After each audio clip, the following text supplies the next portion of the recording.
BJP 400 पार को दे रही धार, कांग्रेस अपने झगड़े में ही उलझी, कैसे पार लगेगी कांग्रेस की लोकसभा चुनाव की नाव। मौजूदा चुनाव में बीजेपी लगातार 400 पार का दावा कर रही है। वहीं दूसरी ओर कांग्रेस के लिए मुकाबला बेहद अहम है। 2014 के बाद से लगातार दहाई के आंकड़ों पर सिमटी कांग्रेस क्या इस बार सेंचुरी लगा पाएगी? क्या वह इंडिया अलायंस के साथ मिलकर बीजेपी को हैट्रिक लगाने से रोकने में सफल होगी या फिर उसे विपक्ष में ही बैठना होगा?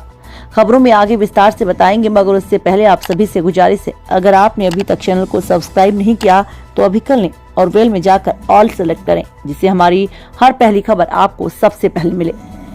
बता दें 2024 के चुनावी रण में बीजेपी ने न केवल अपने गठबंधन को लेकर 400 पार का टारगेट सेट किया है, बल्कि इसे हासिल करने के लिए लगातार धार देने में जुटी है। पार्टी इस लक्ष्य को हासिल करने के लिए पूरे जोश में नजर आ रही है।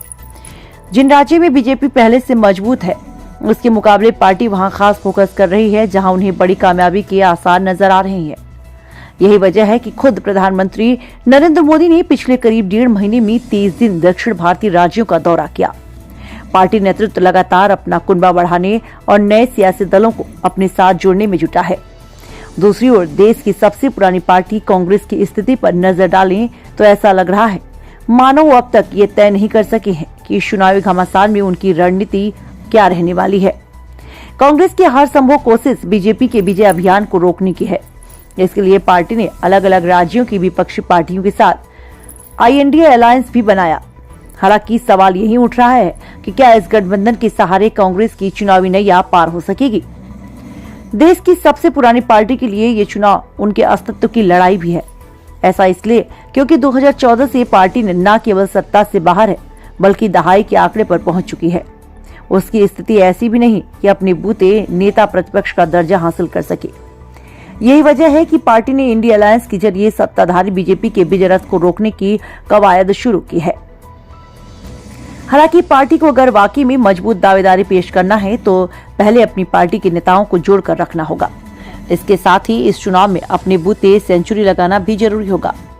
मुख्य विपक्षी पार्टी के तौर पर कांग्रेस का नाम इसलिए लिया जाता है क्योंकि देश के 543 लोकसभा सीटों में से करीब 200 पर कांग्रेस और बीजेपी का सीधा मुकाबला है। इनमें कर्नाटक, छत्तीसगढ़, हरियाणा, गुजरात, मध्य प्रदेश, असम, राजस्थान, उत्तराखंड, हिमाचल प्रदेश वो राज्य हैं जहां बीजेपी वर्सेस कांग्रेस की सीधी लड़ाई है। यहां पार्टी को मजबूत दावेदारी करना जरूरी होगा और ये तभी संभव है जब पार्टी आपसी झगड़ों को सुलझाकर इस चुनाव में बीजेपी के खिलाफ पूरी एकजुटता से उतरे।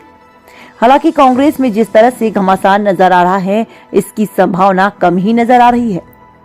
हम ऐसा पार्टी की मौजूद स्थिति को देखकर कह रहे हैं जहां बीजेपी ने अब तक लोकसभा चुनाव के लिए 350 से अधिक उम्मीदवारों की घोषणा कर दी, वहीं कांग्रेस केवल 200 से अधिक सीटों पर ही नाम तय कर सकी।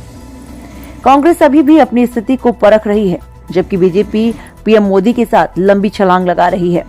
प्रधानमंत्री नरेंद्र मोदी लगातार चुनाव प्रचार में जुटे हैं। मंदिरों का दौरा, मतदाताओं से मुलाकात के साथ साथ चुनावी रैली में मंच से मोदी की गारंटी के जरिए आम लोगों को अपने साथ जुड़ने में व्यस्त हैं। प्रधानमंत्री की रैली में पहुंचने वाले लोगों की भीड़ से पार्टी नेतृत्व को उम्मीद लग रही है कि वो 400 पार का आंकड़ा जरूर पार कर लेंगे। दूसरी ओर कांग्रेस की चुनावी प्लानिंग पर अगर नजर डालें तो अब तक उनकी ओर से जोरदार प्रचार करना भूल जाइए। पार्टी ने कोई बड़ी चुनावी रैली भी नहीं की है। राहुल गांधी की भारत जोड़ो न्याय यात्रा के समापन पर जरूर एक बड़ी रैली की गई, जिसमें इंडिया ब्लॉक के कई बड़े चेहरे जुटे। हालांकि पार्टी ने अकेले में अभी तक कोई बड़ी चुनावी रैली नहीं की। यही नहीं, बीजेपी की ओर से जारी उम्मीदवारों की लिस्ट में कई बड़े नामों के टिकट काटे गए, वहीं कई चौंकाने वाले नाम भी लिस्ट में जोड़े गए।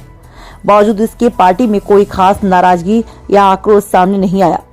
दूसरी ओर कांग्रेस में टिकट बंटवारे को लेकर माथापच्ची तो चल ही रही है। उम्मीदवारों की घोषणा के बाद कैंडिडेट भी बदले जा रहे हैं। इसका ताजा उदाहरण राजस्थान में देखने को मिला। कांग्रेस छोड़कर बीजेपी में जाने वाले नेताओं की फहरिस्त भी थमती नहीं दिख रही। पिछले 10 वर्षों में कांग्रेस के कई नेता जिन्होंने पार्टी छोड़ी, उनमें कईयों ने बीजेपी का दामन थामा।